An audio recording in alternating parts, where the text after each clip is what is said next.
Let's put that chair in.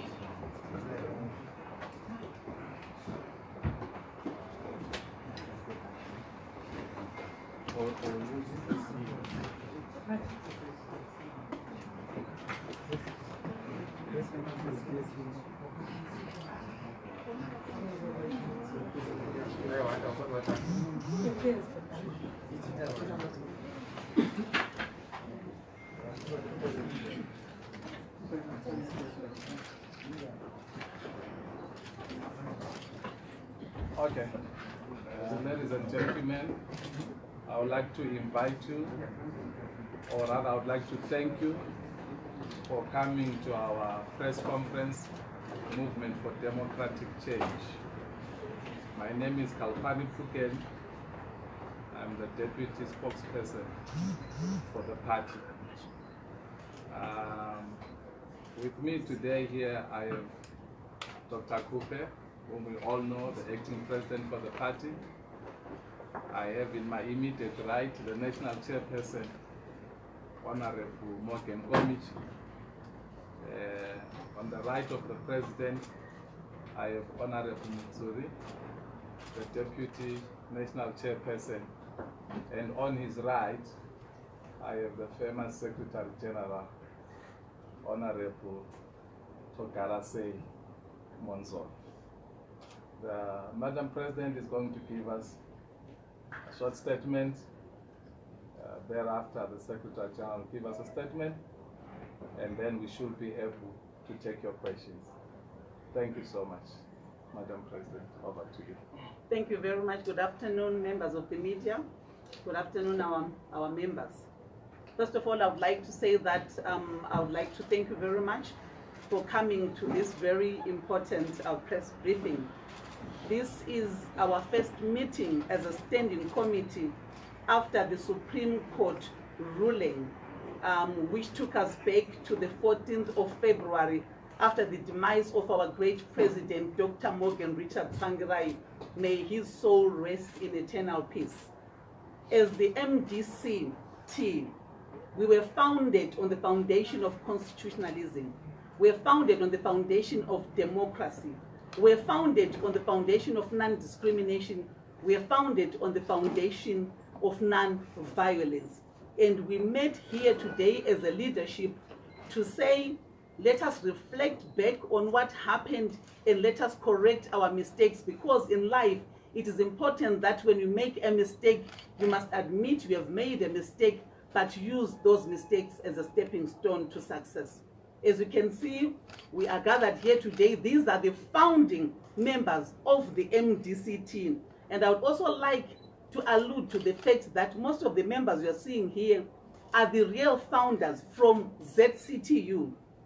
I'm one of those people, together with Honorable Gifchi Manikire and Honorable Pauline Pariwa, who were tasked by the Zimbabwe Congress of Trade Unions to go and form a political party, together with Gibson Spanda, together with Isaac Matongo, together with our late President Morgan Richard Tsvangirai, together with Nicholas Nzengerere, together with Remas Makuwaza.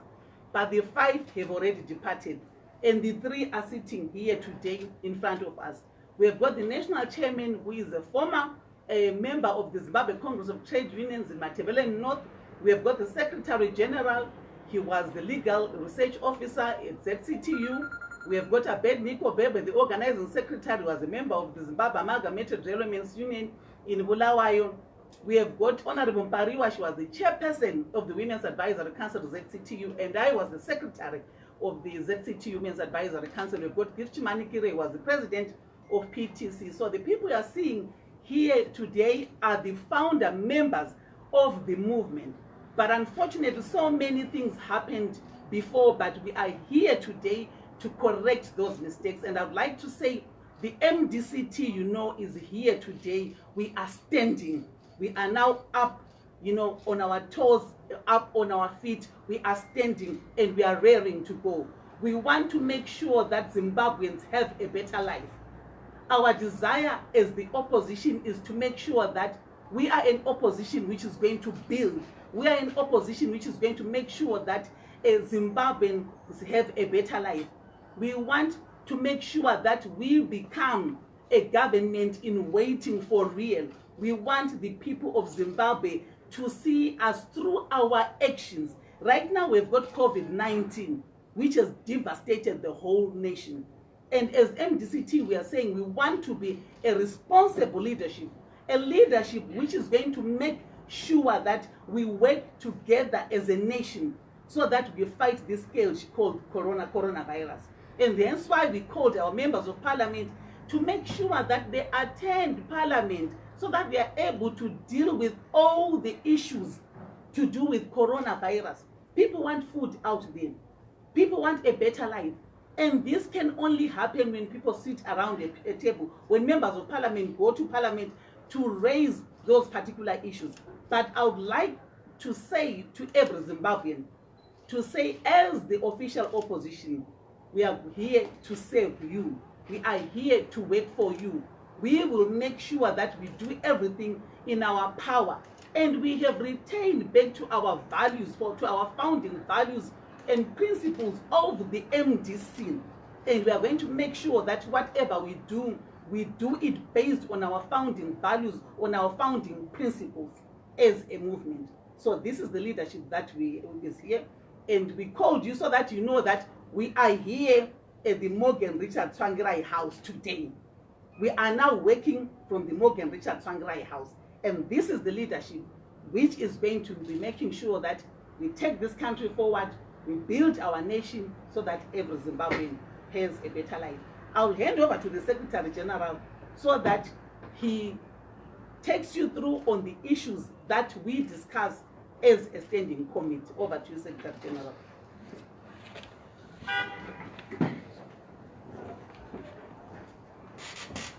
Thank you very much, Madam President, and the members of the National Standing Committee. I would like to start with the co-optations that happened today to the leadership. As you know, some of the leaders left the party to form their own political party. So in terms of the constitution, certain positions have to be approved by the National Council. Certain positions have to be appointed where there is a gap. And the following have been appointed into the National Standing Committee in terms of Clause 9 of our Constitution. Engineer Elias Mudzuri, Senator Mudzuri, is the Deputy National Chairperson. Honorable Chimanikire, Gift Chimanikire, the Deputy National Organizing Secretary. As you know, Honorable Abednego Bebe is here and is the National Chairperson. Deputy Treasurer, National Organizing Secretary. Deputy Treasurer General, again, that position is vacant, and it is now being occupied by Chief Ndlovu. Chief Ndlovu was the provincial chairperson for the South African province for the 2014 structures. The Deputy National Spokesperson, Honorable Kalipani Pugen, is now the Deputy National Spokesperson. And the chairperson for the Youth Assembly, as you know, Mr. Mochi Dziwa of Vondo, has publicly stated that he is no longer a member of the party. So his deputy has taken over as the chairperson of the National Youth Assembly. It is a good surprise, ladies and gentlemen. I can anticipate that. And that person is Shakespeare Mokoi.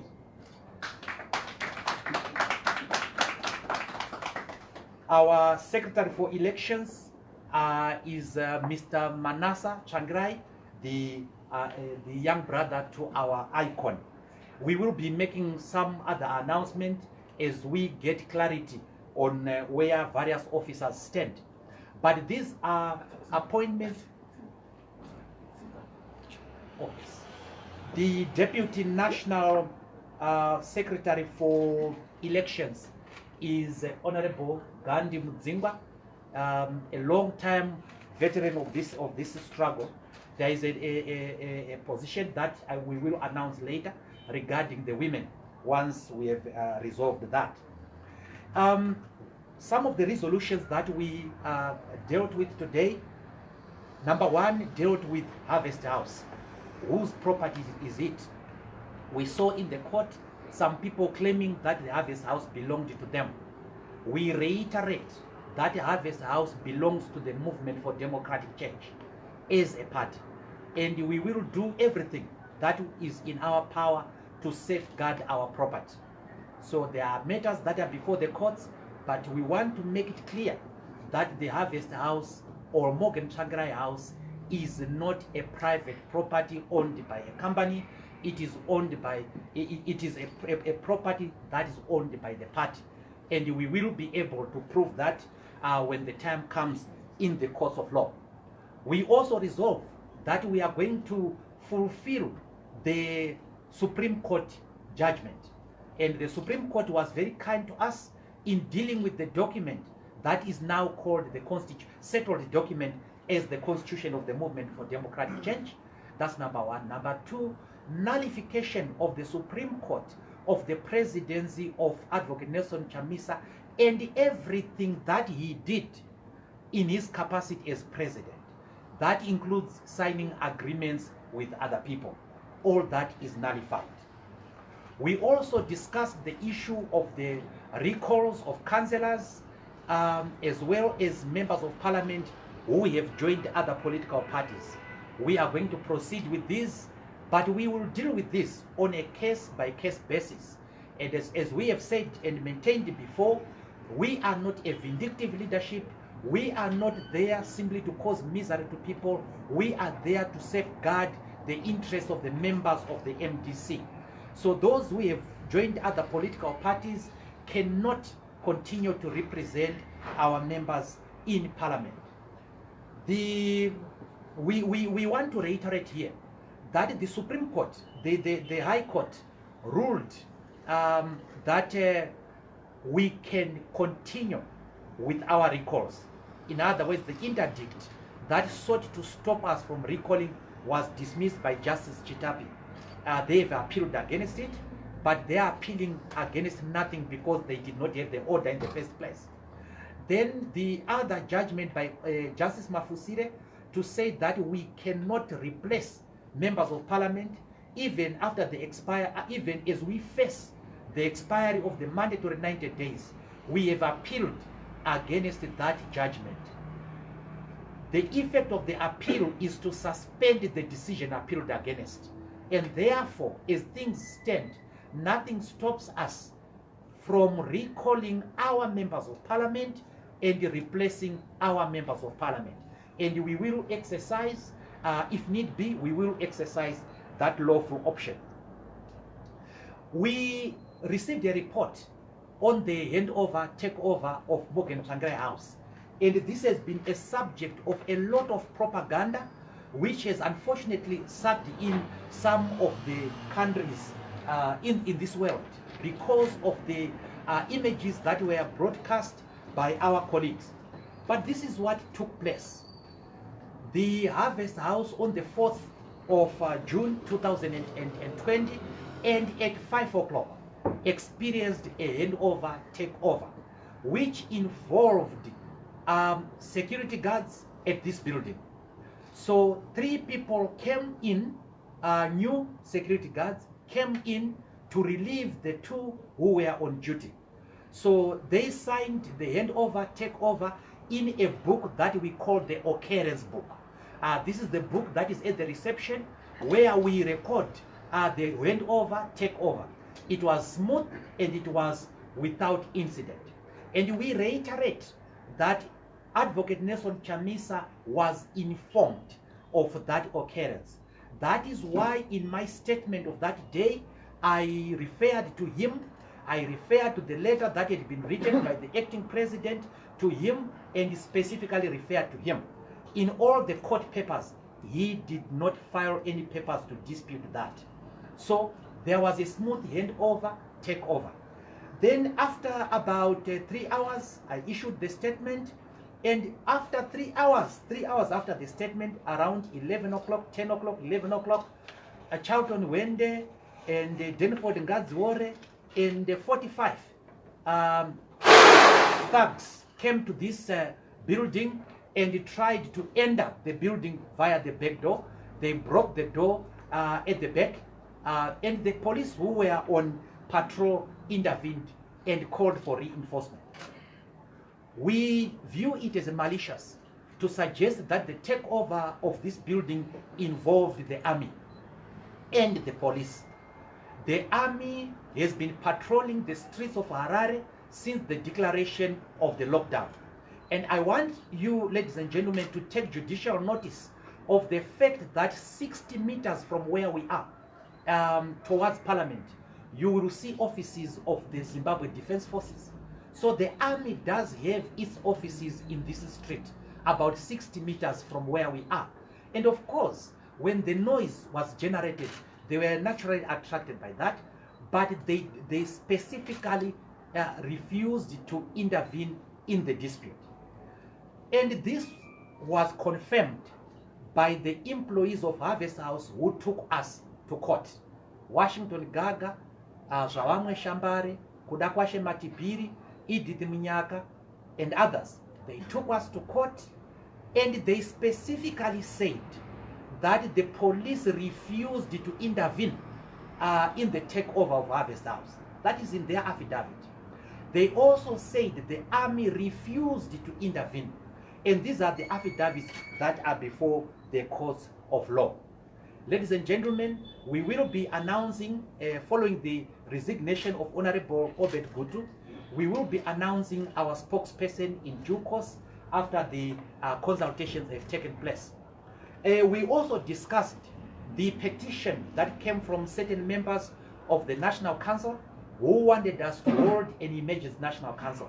And our attitude is that we will hold the National Council once the circumstances permit gatherings involving these big numbers, because the National Council is 202 people. So we will hold the meeting of the National Council. The President will instruct us regarding the dates once we have received information about the gatherings. So we are going to have that meeting. We are not in a hurry to have that meeting because we had a meeting of the National National Council virtually on the 9th of May, and this meeting had made far-reaching decisions. But should members of the party want their leaders to conduct another meeting, we are open. We want to have this meeting, and we will announce the date in due course. Ladies and gentlemen, as the Movement for Democratic Change, as our president has said, we are now going to be embarking on the reform agenda. As you remember, the party had been on the reform trajectory with the formation of the National Election Reform Agenda under President Tsvangirai, the demonstrations that we held for electoral reforms. These had been packed in the issue of electoral reforms, social reforms, economic reforms, political reforms had all been shelved.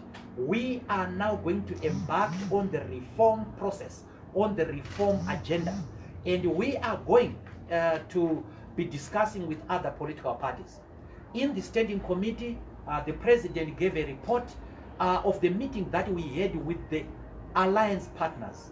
As you know, some time ago, I think 2 weeks ago, we had a meeting of 5 out of the 7 alliance partners. And this meeting was to discuss the future of the alliance. We did not conclude on this discussion, and we were supposed to carry the discussion on the 13th of June. Again, we couldn't because of certain logistical reasons. But we are committed to working with others. We are committed to creating synergies. The president and other senior leaders will be meeting leaders of civic society to brief them on what is happening within the party, to brief them on how we are bringing the party back to the rails.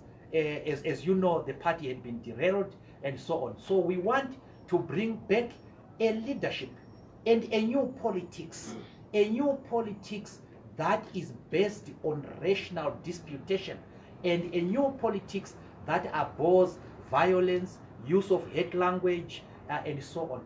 A new politics that looks at the lives of the poor Zimbabwean people, that looks at the lives of the disadvantaged advantaged masses of Zimbabwe. And the leadership said in the meeting that we are going to go back to the founding objectives of the MDC. And the founding objective is one, and it was to fulfill the unfinished business of the liberation struggle. And this is what this leadership has committed itself to be doing. And I have to let you into various things that the leadership said, and so on. The need for tolerance, an apology that was given by my young brother Shakespeare to the president, and that was quite touching. And we are very grateful at the level of maturity displayed by Shakespeare in that regard.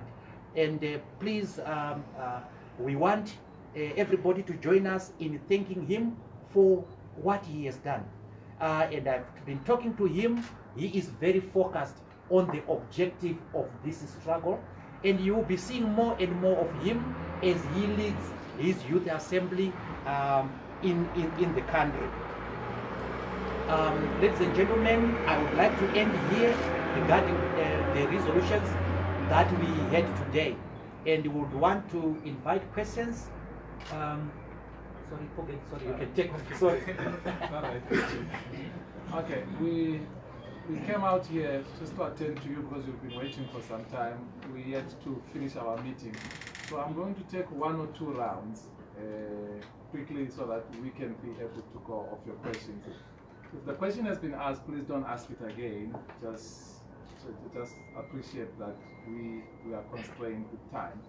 So I'm going to start right there as number 1. I'm going to come to you. I want to count these hands. So that's number 1, number 2, number 3.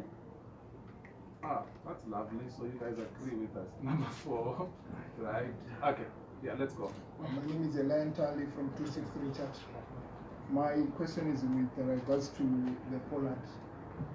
Did anything pop up on the issue of joining Poland? What's the status? Okay, if not, I'll take the questions and then the leadership will come back and answer. Number 2. Yes. My name is Tonio. I'm with TechMake.tv. I need to present this question to the whole leadership. I'm not sure who exactly is going to be able to answer this question. Maybe to you, Honorable Mwonzora. I need to understand there is a general perception that the new MDC T is a club of members who lost the last elections and are trying to find themselves back into the politics by coming together using a backdoor. How do you respond to that? And maybe can I ask as many questions as I have? And then you ask not as many. Maybe let me give you the second one. Okay, maybe the second question is, what's your take on the last Congress that was done? Because it looks like some of you were there and you actually did lose that last Congress, and now you are coming back to have a certain different party. Do you take that as a legit Congress before the constitutional announcement was done? Was that not a consultative process that was done within your voters and the people? And how do you take that? And I'll have that on there. Number 3. My name is Mwonzora from the EU. My question is directed to Madam Khupe. I wanted to find out after in 2018 you contested in the elections and your party had 2 MPs who are still in parliament. I wanted to find out that it therefore means now we have 2 parties in parliament, one MDC T which has 2 MPs, and then the MDC T which has got the other MPs. How do you separate these 2? Number 4. Yes, my name is Blessed Mhlanga from Heart and Soul TV and Radio. Honorable Mwonzora, you said that the police were dealing with COVID-19 related issues. Are the police who are parked outside in that truck also dealing with COVID-19 issues? Because we have seen them since the takeover station there, or maybe there's a new police station that is outside. Just wanted clarity on that issue. And my second and last question is that what is going to be your engagement level with ZANU-PF? Is it because we have seen that you have warmed up, or maybe through Pollard, Madam President Khupe has been warming up to ZANU-PF? Is this still the same status quo, same engagement, or you are going to be facing ZANU-PF and seeking accountability, where, for instance, there are serious allegations of corruption? We have not heard you speak about that or against that. So I want to understand your relationship this far with ZANU-PF going forward. Thank you. Okay, thank you. And then we'll come for the second round. Over to you, Madam President. Thank you very much. Let me just say, let me just let me answer on the question of Pollard. We did not discuss that issue today. We discuss other issues. That issue is going to come, and we will advise you once we have discussed about it. Are the police parked there enforcing COVID? Now, I want you to understand that they've been parked there before the takeover. So you cannot say that they parked because of the takeover. They have been parked in the streets for a long period before the takeover, and you must take judicial notice of that. But after the takeover, the peaceful takeover, and the violence that Wende tried to initiate, we obtained a peace order. And this peace order was obtained in the magistrate court, and it precluded certain members from coming to Harvest House and causing a breach of peace.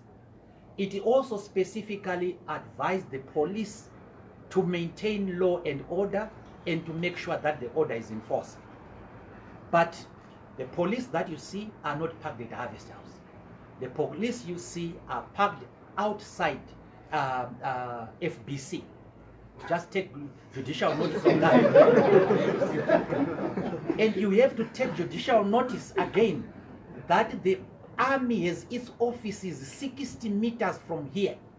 And I did ask my colleagues to measure that, because I was anticipating your question. And that is 35 to 40 meters away from this building. We cannot control that. That has nothing to do with us. As far as we can see, they have not disturbed anybody.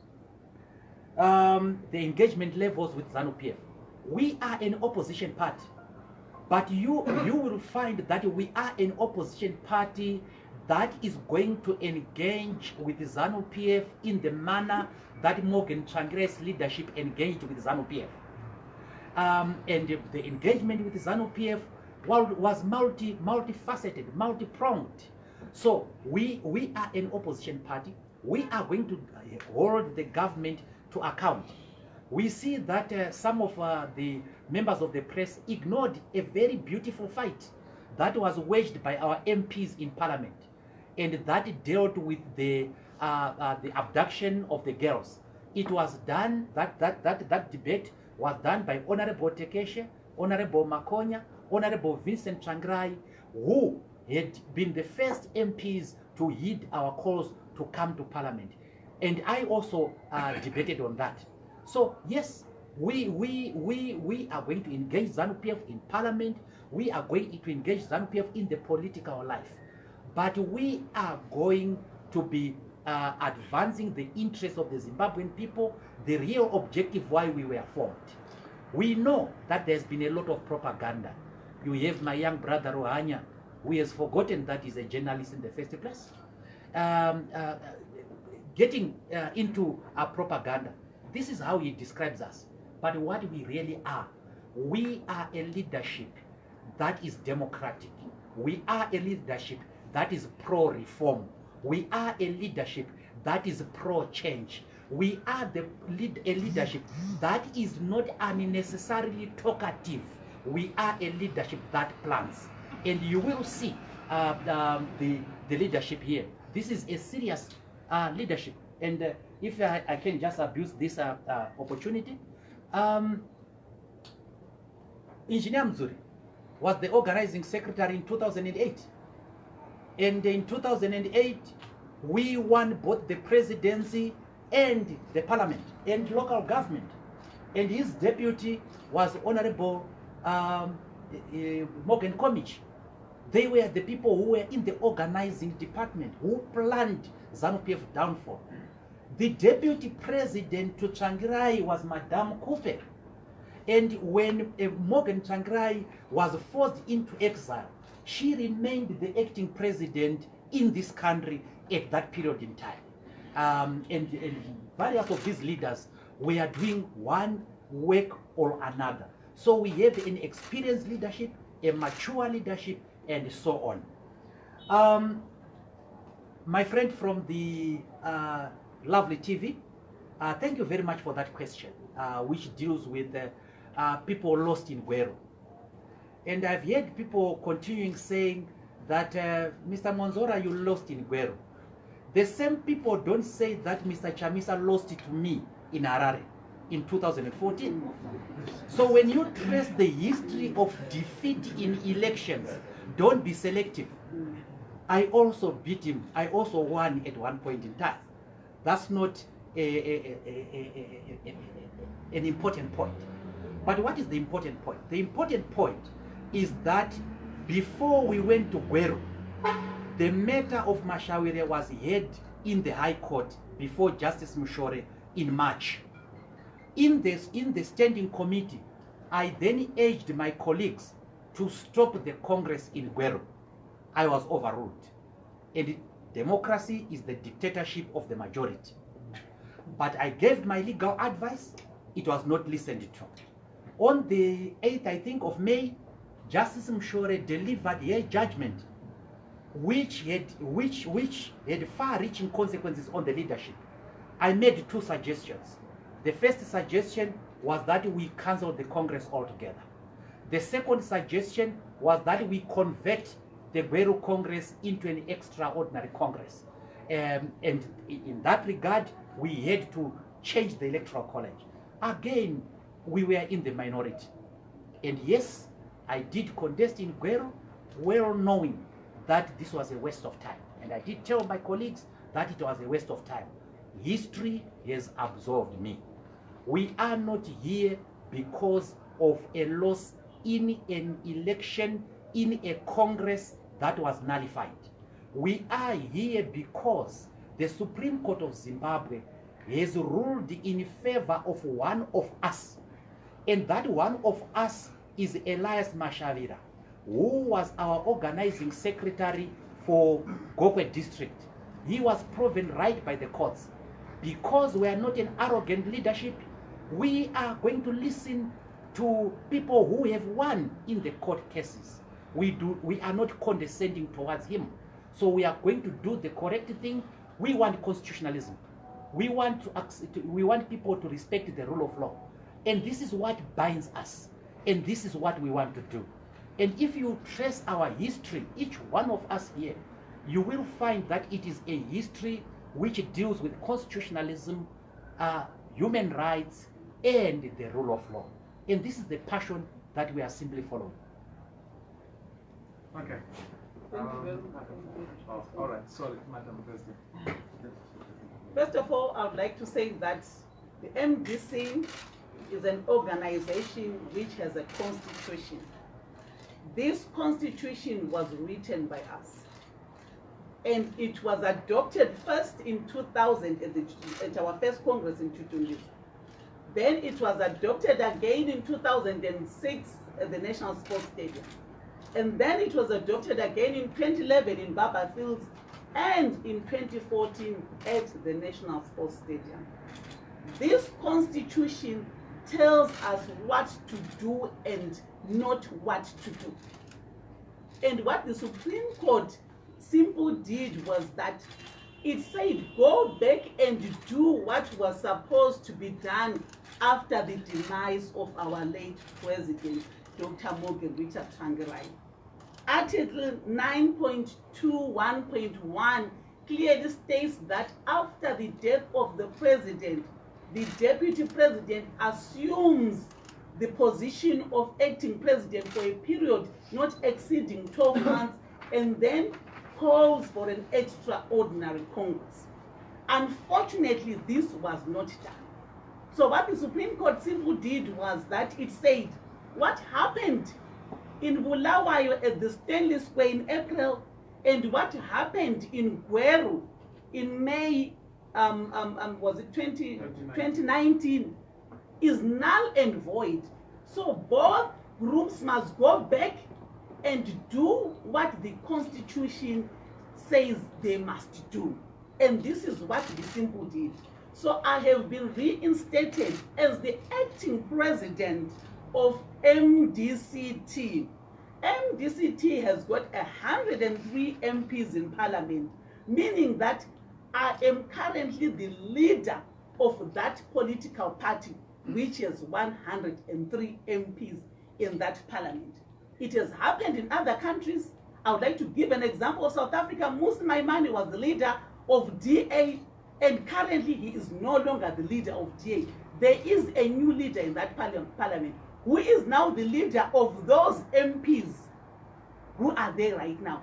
And currently I am the leader of MDC T with the 103 MPs. So the issue of 2 MPs or whatever MPs does not arise, because we are doing exactly what the Supreme Court has asked us to do, and already we are preparing for the extraordinary Congress. We are busy right now and want to make sure that it becomes a success, where we are going to fill the position left by our leader, Dr. Morgan Richard Tsvangirai. Okay. I note your follow-up. Who else has a follow-up? I note your follow-up. Please, it must be follow-ups, not new questions, so that we can go the second round. Is it a follow-up? No, not yet. Okay, let me just do follow-ups and then we'll check the new questions. Yes, I'll start with you. My follow-up question would be regarding the 2 MPs who were elected. I'm referring to Honorable Priscilla Msela and the other senator, who were elected on the party that was ruled now and void. Okay. What happened to them? All right, not a problem. Your follow-up. Yes, Madam President, you note that you followed the Constitution, but the court said that what you did in Stanley Square was not following the Constitution. So you must be fired from the party for joining another political party, which is stated in your Constitution that anyone who supports any political party other than this one should be fired. So you should not be sitting there as acting president. How do you play? Okay. All right. Madam President, SG. The 2 MPs, like I said earlier on, the Supreme Court said we must all go back to the 14th of February after 2018. And it is clear those MPs are now part of the 103 MPs who are MPs who belong to the MDC T. I did not, you are saying I'm supposed to be fired because I joined another political party. Or formed another political party. The party that I led is MDC Tsvangirai. That is the party which contested. And we were very clear to say our colleagues have deviated from the founding values and principles of MDC T, that of non-violence, that of non-discrimination, that of not following the Constitution. And we remained, respecting the Constitution, we remained, along those founding values and principles of the MDC T. We are very clear from the onset. But however, the Supreme Court said, Stanley Square and go back and do what was supposed to be done, where I was supposed to be given an opportunity to act as acting president, and then call for an extraordinary Congress. And this is what I'm working on. I am definitely going to call for an extraordinary Congress, which is going to elect a new leader, and this is who we are right now. I did not violate any constitution. I tried by whatever means possible to follow what was in the Constitution. However, the Supreme Court said we must go back and then do what the Constitution tells us to do. SG, would you like to? Yeah. It's okay. All right. I'm sure you're saying. No. I don't think the No, it's fine. You may not be happy with the answer, but it is the answer. That no, it's fine. Wait, hear me out. Hear me out. Two MPs that do not belong to the MDC that was It's okay, hear me out. mandated by the Supreme Court. Now, let me answer that. If I may answer that. yes. The Supreme Court realized two things. That after the demise of Dr. Tsvangirai, the party split into two factions. The one faction was the faction that held the Congress at Stanley Square. By the way, the Congress at Stanley Square was called an extraordinary Congress. It was not an inaugural Congress to form a party. And then it recognized another faction led by Advocate Chamisa that remained part of the MDC alliance. The attitude of the courts was that these were factions of one party. These were tributaries of one river. And therefore, the Supreme Court then said, return to the status quo ante as at the day after Tsvangirai died, but before the National Council. That meant that the two factions were now being brought into one party. So it is now one party. So these MPs are MPs which belong to one party now. And they belong to the group which had more members of parliament. They are now one. That is why this party is now being led by the one president who is presiding not over a faction, but over a united party with all its assets, including Harvest House, all the offices across the country, and the MPs and the councillors. So that is the legal position that as it stands. But let me take you back to history. In May 2018, I think, Advocate Chamisa presided over a discussion to recall Madam Khupe from Parliament. And I'm sure you remember that she was recalled from Parliament by Advocate Chamisa.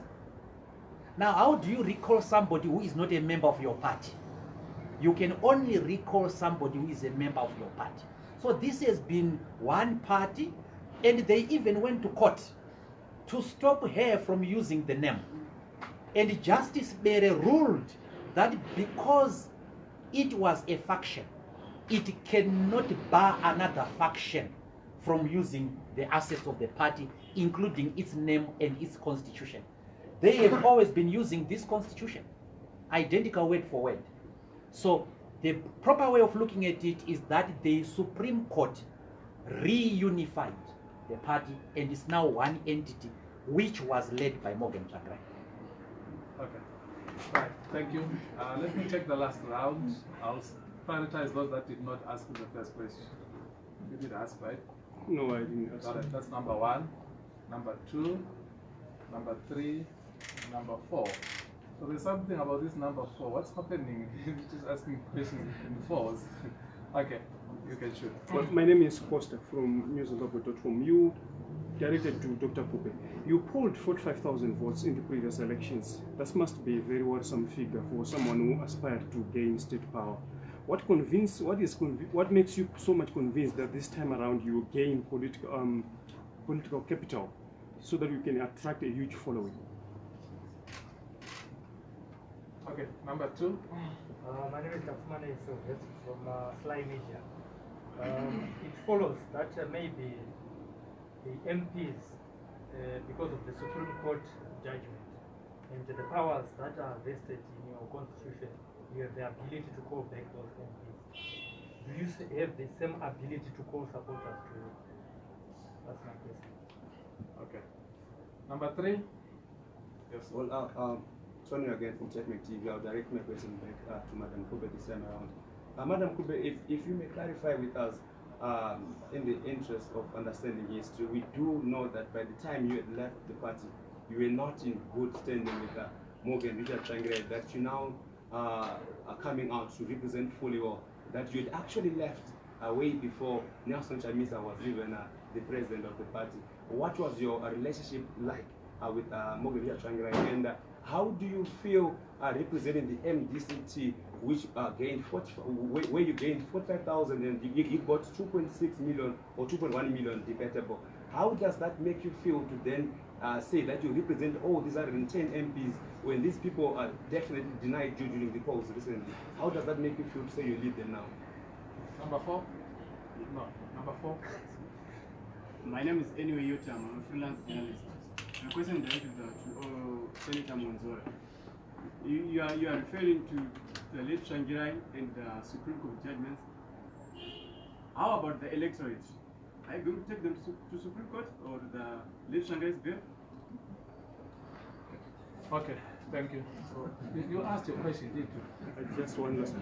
Sorry? Are you going to give us another round? Yeah, we'll come for more parts. Is it one extra? Yeah. Okay, I think We need to, after this meeting. yes, yeah, that's the last one. Okay, this is the last one, so just shoot it. Well, there's a video that circulates on social media where you visited Morgan Tsvangirai's tombstone a couple of weeks ago. There have been reports and allegations that you were there for rituals. Would you like to take this opportunity to clarify what exactly was going on there? Okay. All right, Madam President, SG. Thank you very much. I want to start with one unscientific question that is being asked. And this unscientific question is what happens to the supporters? That Nelson Chamisa has more supporters than everyone. Now, and you go to the 2.1 million, 2.6 million debatable. Now, can I answer this by a rhetorical question? And the rhetorical question is that, did the MDC T in the alliance not campaign as a unit? In other words, did we, Mudzuri, Komichi, myself, not campaign in that election for that 2.6 million votes? And how much of that do you give to us? How much do you attribute to us? So you may and why do you say we contributed 0? I went and contested in Manicaland. That is the zone that I was given to contest to campaign. Sorry, to campaign for the president and the MPs. And in Manicaland, Nelson Chamisa polled 296,000 votes. To Mnangagwa's 292,000 votes, a difference of 4,000 votes. MDC Alliance won the presidency in Manicaland. How much of that do you attribute to my efforts and the efforts of the other comrades? Now, when we deal with political parties, we are not dealing with individuals. We are dealing with the institution. Sir, Honorable Mwonzora, now, the institution. Wait, sir, we'll give you an opportunity. Just let him. So they are institutional votes. But again, another unscientific part of your assumption is that you have carried the census and you have found us with no support. Wait, because we have a surprise for you. We do have the support. And you will see when you conduct our Congress that we do have the support. Now, you were told by Watchman Khupe, who, by the way, polled something sometime, okay? You were told by Watchman Khupe that we would form a quorum at the Congress. And surprise, surprise, we have surpassed that by people who have confirmed to want to come to the Congress. And again, we were told that We will never be at Harvest House. We will never take this building. And where are we? We were told that we will not win a single case. Where are we? We were told that we will not be able to recall. Where are we? Why do you underestimate us, my brother? Remember, this is the leadership that handed ZANU-PF its first uncontested defeat. Not just ZANU-PF, ZANU-PF of Mugabe. Now, I just want to, I know the president will answer it herself, but I just want to go to the unscientific part about what was stated about what happened in Buera. About 5 minutes after we left the homestead, Pet Sairuhanya tweeted that people were chanting Chamisa's name at Changrai's graveside, and that a video was coming to prove his allegations. Up to now, I'm waiting for that video. Up to now, you have not seen that video where his name is being chanted. So these are some of the falsehoods that are said. A simple graveside eulogy, common in African tradition, is converted into a ritual. How do people do rituals in the broad daylight, in the presence of the deceased's relatives, his young brothers, his mother, his nephews, and his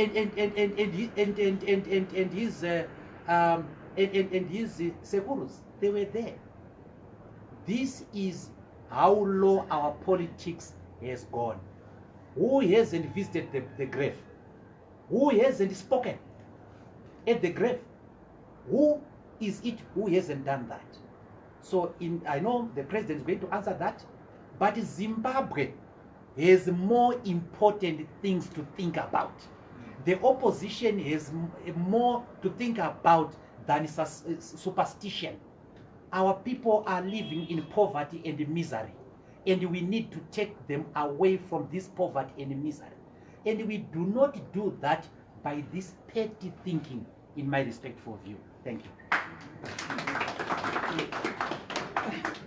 Okay, I think he has responded to the issue of Buhera, and he has also responded to the issue of 45,000 votes. And what I can only say is that each and every election has its own dynamics. Come 2023, watch the space. Then my relationship with the president, I had a very good working relationship with my president. I have deputized him for 12 years. I worked with him for 26 years. Yes, of course, there was a problem. That one problem when we attacked in Bulawayo. And the president sat exactly where I am sitting right now. And he apologized about what happened in Bulawayo. Myself and Abednego Bebe went to the president's house and we met him. And the president apologized. 2 weeks before the president passed on, I went to South Africa. I visited the president in hospital. He was very excited to see me. We chatted, we spoke. The president, for your own information, for those who do not know, phoned me 2 days before he passed on, for those who do not know. I was phoned 2 days before the president passed on. It was very difficult for him to speak, but those were his last words. You know, he couldn't speak, and I kept on saying, President, you'll be fine, because I've gone through the same problem. I had cancer as well, and I thought that my president was going to be well. Little did I know that the situation had gotten worse. May his soul rest in peace. But in a nutshell, I had a good working relationship with the president. And to sum it all, our role as the opposition to make sure that every Zimbabwean has a better life. We want to make sure that Zimbabweans have jobs, they have food, they have good health, good education, clean water and sanitation. This is what these people sitting in front here are going to be fighting for. And we'll make sure that at the end of the day, the people of Zimbabwe have a better life. Thank you, Mr. President. Ladies and gentlemen, no, it's okay. It's okay. We'll do it next time around. There's another standing committee next week. I'll note your questions and then we'll get your time. Thank you so much, media, for being here. Let me say this, go and and report responsibly out there. We have a role to play. Report responsibly. Thank you.